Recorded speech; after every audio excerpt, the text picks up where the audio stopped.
नमस्कार मित्रों। पेड़ होने का अर्थ डॉक्टर मुकेश गौतम जी लिखित इस पद्य रचना को हमने शुरुआत की है। हालांकि पहले वीडियो में हमने देखा कवि परिचय, उनकी प्रमुख रचनाएं, विधा परिचय तथा पाठ परिचय और आदमी पेड़ नहीं हो सकता है पहले वीडियो में कि किस प्रकार से आदमी में दातृत्व की, परोपकारिता की भावना नज़र आती है और इसीलिए आदमी कितना भी बड़ा क्यों न हो जाए, वो पेड़ जितना बड़ा नहीं हो सकता है। दूसरे वीडियो में हमने ये देखा कि पेड़ों से हौसला हमें लेना चाहिए कि किसी भी प्रकार की कोई मुसीबत आती है, बड़ा से बड़ा संकट भी आता है, वो चाहे आंधी या तूफान या प्रतापी राजा महाराजा भी उसके सामने आ जाए तो वो अपने घुटने नहीं टेकता है। जब तक सांस है तब तक वह उस परिस्थिति का सामना करता है, हालत से लड़ता रहता है। वह चाहे निर्माण की जहाँ तक बात आती है, सड़क, झील या कोई पहाड़, इस परिस्थिति से भी वह हार नहीं मानता है। भेड़िया, बाघ, शेर की दहाड़, पेड़ किसी से डरता नजर नहीं आता। देखा दूसरे वीडियो में कि थके हुए राही को छांव और ठंडी हवा देता है। मुसाफिर कैसा भी हो, उसके राह में फूल गिरा देता है और आगे बढ़ने का इशारा करता है या हौसला वह देने का प्रयास करता है। तो इस तरीके से पेड़ सभी का स्वागत करता हुआ नजर आता है। हालांकि हमने अंतिमतः देखा कि किस तरह से पेड़, जो कवि कहते हैं कि गांव के रास्ते का वह पेड़ आज भी मुस्कुरा रहा है। हालांकि वह सीधा नहीं है, कुछ टेढ़ा नज़र आता है। वजह यह होती है कि रात भर का जो आंधी तूफान आती है, इस मुसीबत से, इस संकट से वह लड़ता है, स्वयं घायल हो जाता है, लेकिन उसके शाखाओं के ऊपर जो चिड़ियों ने जो घोंसला बनाया है, इस घोंसले में जो नन्हे नन्हे उसके चिड़िया के जो बच्चे हैं, उन बच्चों को सुरक्षित रखता है, जीवन दान मानव देता है, स्वयं जख्मी या घायल नजर आता है। और इसीलिए कवि कहते हैं कि सच तो यह है कि पेड़ बहुत बड़ा हौसला है। तो इस तरीके से दो वीडियो के माध्यम से या चरणों के माध्यम से कवि का कहना है कि मनुष्य अपने जीवन में कितने भी ऊंचाई पर जा पाए, मान सम्मान, रुतबा, प्रतिष्ठा, पैसा, रुपया कितना भी कमा ले, लेकिन पेड़ जितनी ऊंचाई उसे नहीं मिल सकती है। हौसले की जहाँ तक बात आती है दूसरे चरण में, तो कवि कहते हैं कि मनुष्य छोटा सा भी संकट यदि आ जाता है तो वह संकट का सामना करने से कतराता है, उन मुसीबतों से भागना चाहता है। लेकिन हमें पेड़ से यह सीखना चाहिए कि हमारे जीवन में मुश्किलें, मुसीबतें या संकट भी यदि आते हैं, वह संकट कुछ समय के लिए होते हैं, मुश्किलें कुछ समय के लिए होते हैं, तो उनका सामना हमें डट कर करना चाहिए। जैसे कि पेड़ आंधी तूफान या प्रतापी राजा या सामने भेड़ हो, बाघ हो या कोई हिंस्र जानवर भी यदि आ जाता है तो वह अपने जगह से वह टस से मस नहीं होता है, लड़ता रहता है। दातृत्व की जहाँ तक भावना होती है, व्यक्ति उसके छत्र छाया में यदि आता है, वह अच्छा हो या बुरा हो, सभी का वह स्वागत करता है।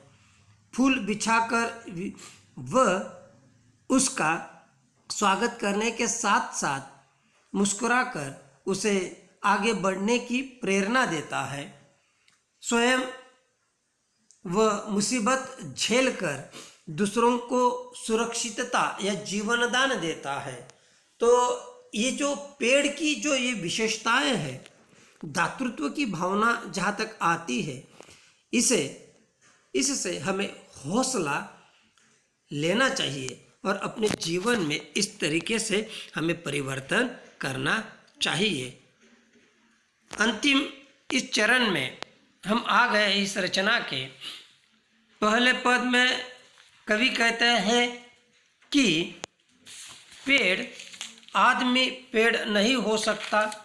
दूसरे पद में हौसला से है पेड़, और तीसरा अंतिम दाता है पेड़।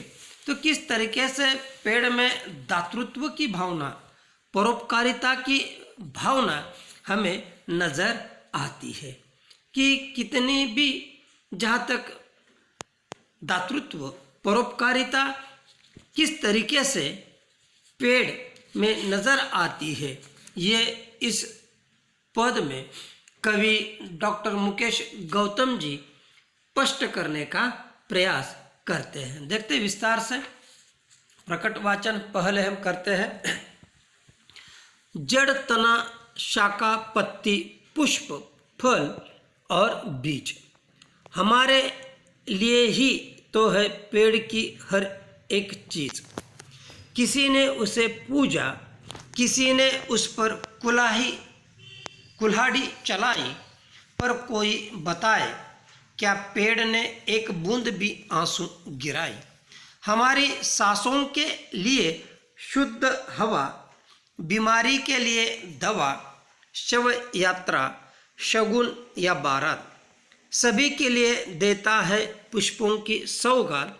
आदिकाल से आज तक सुबह शाम दिन रात हमेशा देता आया है मनुष्य का साथ।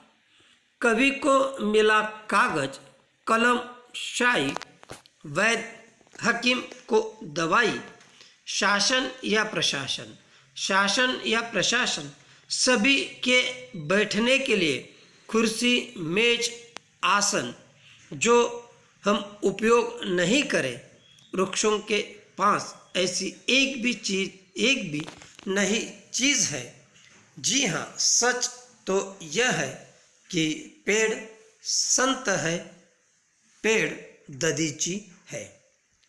तो जहाँ तक प्रस्तुत पद में कवि डॉक्टर मुकेश गौतम जी हमें इस बात से अवगत कराना चाहते हैं कि पेड़ एक दाता है, दातृत्व की भावना है, एक परोपकारिता की भावना उसके रग रग में दिखाई देती है। पेड़ का समस्त जीवन ही दूसरों के लिए समर्पित या समर्पण की भावना को लेकर निर्माण हुआ नजर आता है। समर्पण की भावना यहाँ पर हमें नजर आती है। देखो, जड़, तना, शाखा, पत्ती, पुष्प, फल और बीज हमारे लिए ही तो है पेड़ की हर एक चीज। यदि हम देखते हैं पेड़ के फूलों के गुणों से तो सभी परिचित है, पेड़ के फलों के गुणों से तो सभी परिचित है, परंतु इसके साथ ही पेड़ की जो जड़ है, तना, शाखाएं हो या पत्ते, फूल और बीज, पेड़ का कोई भी भाग अनुपयोगी नहीं होता। जहाँ तक पेड़ का हर एक भाग अनावश्यक नहीं है,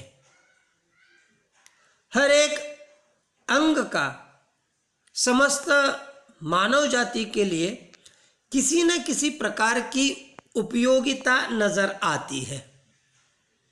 जैसे कि आगे चलकर कवि कहते हैं कि भारतीय संस्कृति में हर एक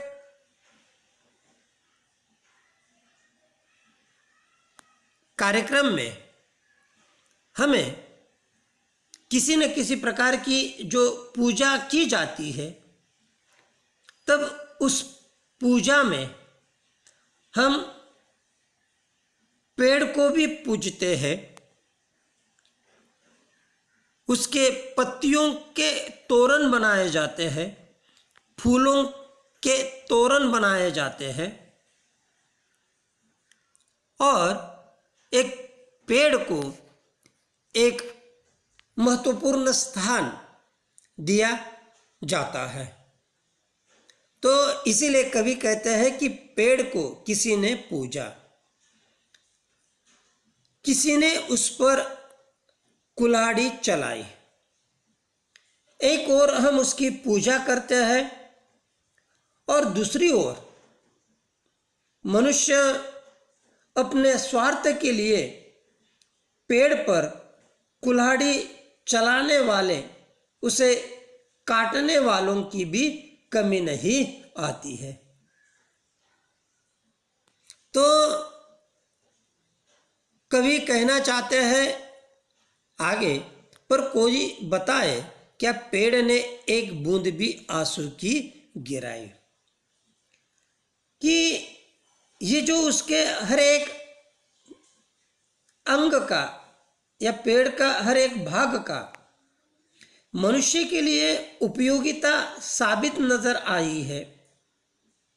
एक और हम उसकी पूजा करते हैं और समाज में कुछ लोग ऐसा है अपने स्वार्थ पूर्ति के लिए उसे दिन दहाड़े उसकी हत्या करते हैं या उसके ऊपर कुल्हाड़ी चलाते हैं या काट डालते हैं। लेकिन पेड़ मनुष्य के इस दुर्व्यवहार पर कभी भी आंसू नहीं गिराता है, न किसी के प्रति वह शिकायत करता है। मानो पेड़ पर कैसा भी अत्याचार क्यों न करे, पेड़ उसे कभी बदला लेने की भावना उसके मन में नहीं आती है। वो तो जीवन भर देता ही रहता है। तो वर्तमान समय में मनुष्य विकास के नाम पर दिन दहाड़े पेड़ों को या जंगलों को नष्ट करते हुए हमें नजर आते हैं। और इसीलिए वर्तमान समय में हम देखते हैं कि किस प्रकार से निसर्ग का जो प्रकोप है, वो प्रकोप हमें कई भागों में हमें नुकसानकारक दिखाई देता है। लेकिन जहाँ तक उसके ऊपर पेड़ के ऊपर अन्याय या अत्याचार होता है, वह किसी के प्रति वह शिकायत नहीं करता है, न उसके प्रति मन में दुश्वास की भावना रहती है। आगे चलकर वह कहते हैं, कवि कहते हैं कि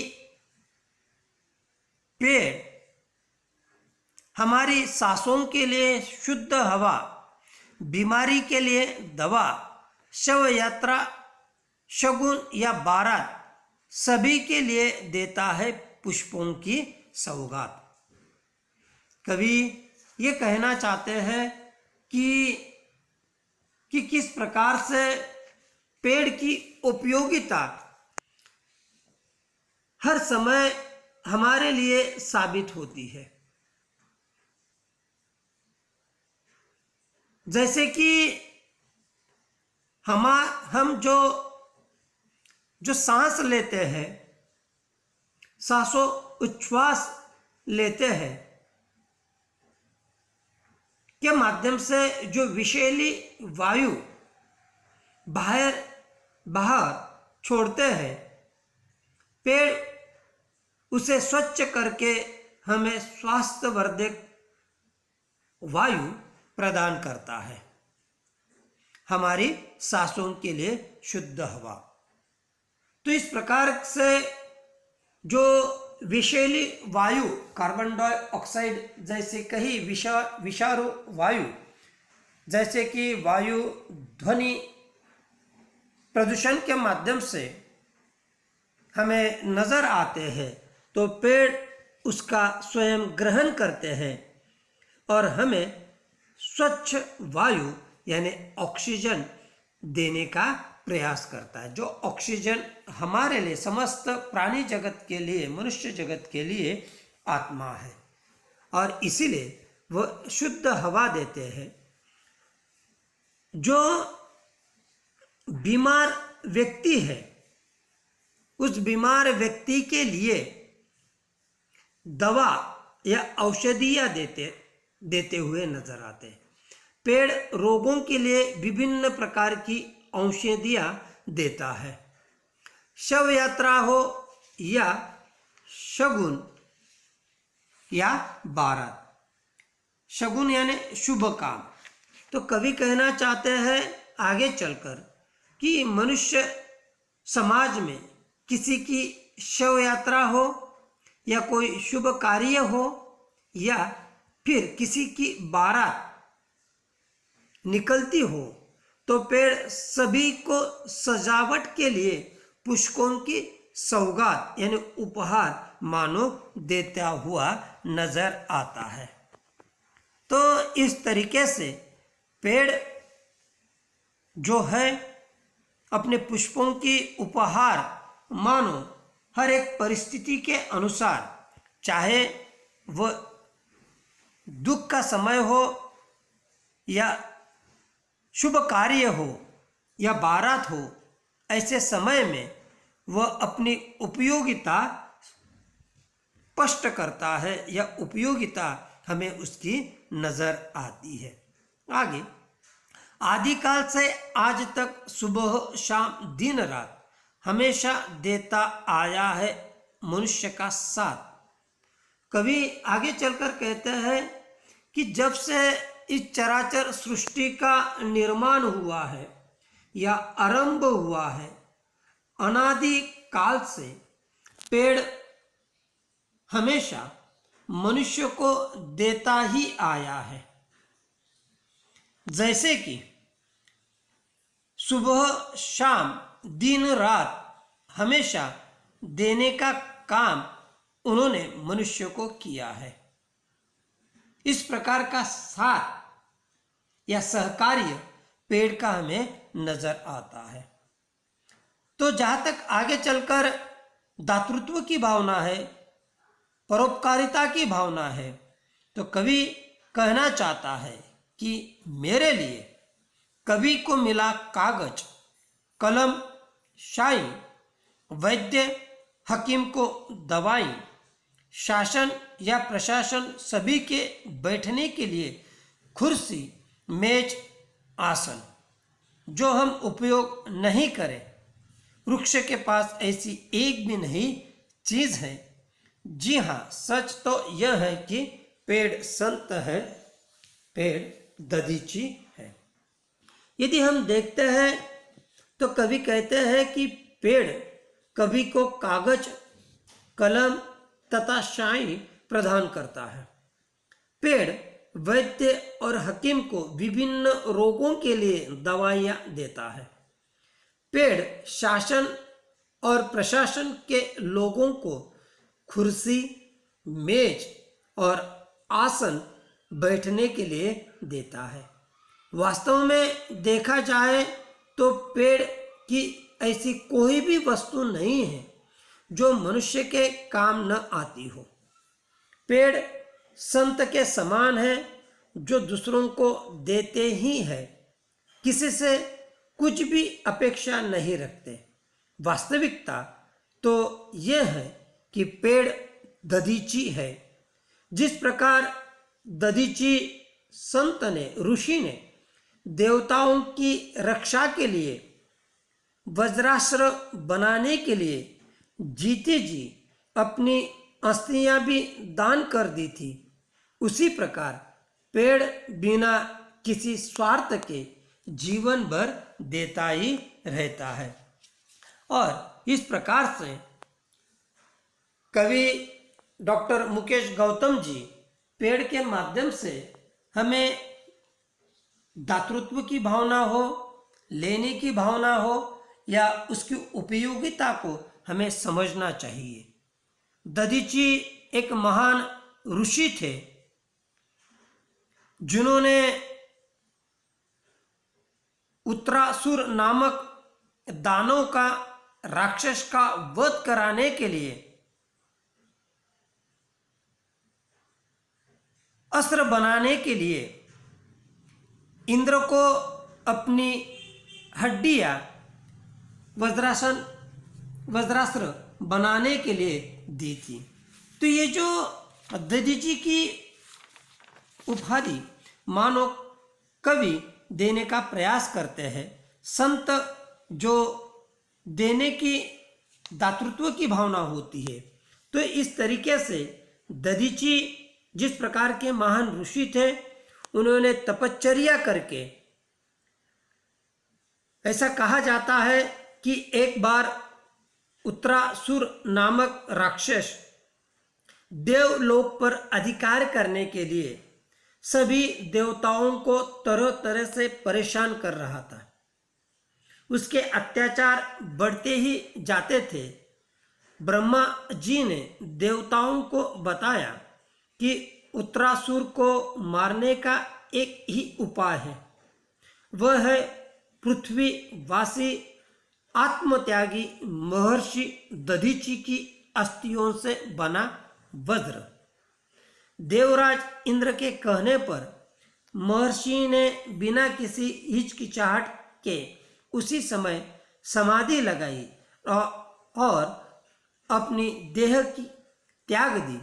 तो इस प्रकार से जो त्याग वृत्ति है, जो दातृत्व की भावना है, वह दातृत्व की भावना हमें पेड़ों से नजर आती है। और इसीलिए पेड़ भारतीय संस्कृति का एक महत्वपूर्ण अंग है। पेड़ों का देवताओं का स्थान दिया गया है, पेड़ों की पूजा की जाती है, उनके साथ मनुष्य के समान आत्मीयता बरती जाती है। पीपल के पेड़ की पूजा अर्चना की जाती, स्त्रियां उपवास करके उसकी परिक्रमा करती और जल अर्पण करती। इस प्रकार केले के पेड़ की पूजन की भी प्रथा है। तुलसी का पौधा तो आज भी अत्यंत पवित्र माना जाता है। बेल के पेड़ के पत्ते भगवान शंकर के मस्तक पर चढ़ाए जाते हैं। वातावरण की शुद्धता के लिए अत्यंत आवश्यक है, क्योंकि हम जो विषैली वायु बाहर छोड़ते हैं, पेड़ उसे ग्रहण करके स्वच्छ और स्वास्थ्यवर्धक वायु हमें प्रदान करते हैं और हमें जीवन देते हैं। इसलिए भारतीय संस्कृति में पेड़ों का महत्व आता है। और इसी प्रकार से पेड़ मनुष्य का परम हितैषी नजर आता है कि जैसे कि निसर्ग की ओर से धरती को दिया गया एक अनमोल उपहार है पेड़। सभी प्रकार की वनस्पतियां, फल, फूल, अनाज, लकड़ी, खनिज सभी हमें पेड़ों से ही मिलते हैं। पेड़ हमें इमारती लकड़ी, ईंधन, पशुओं के लिए चारा, औषधि, लाख, गोंद, पत्ते आदि देते हैं। हम जो विषैली वायु बाहर छोड़ते हैं, उसे ग्रहण करके हमें वह स्वास्थ्यवर्धक वायु प्रदान करते हैं। पेड़ वर्षा करने में भी सहायक होते हैं। हमें अपने जीवन में वृक्षों का महत्व और उपयोगिता समझनी चाहिए। और इस तरीके से कवि ने इस रचना के माध्यम से ये कहने का प्रयास किया है कि पेड़ मनुष्य को मानवता, परोपकारिता जैसे मानवोचित गुणों की प्रेरणा देता नजर आता है। तो समस्त ये जो कविता है पेड़ होने का अर्थ, उनका जो कविता संग्रह है प्रेम समर्थक है पेड़, कविता संग्रह से लिया गया है। और इसीलिए कवि डॉक्टर मुकेश गौतम जी हमें पेड़ों से दोस्ती करने और उनसे जो मानवोचित गुणों की प्रेरणा लेने का संदेश या सीख देते हैं। ठीक है, आज के वीडियो में अंतिम इस रचना को हमने समाप्त किया है। धन्यवाद।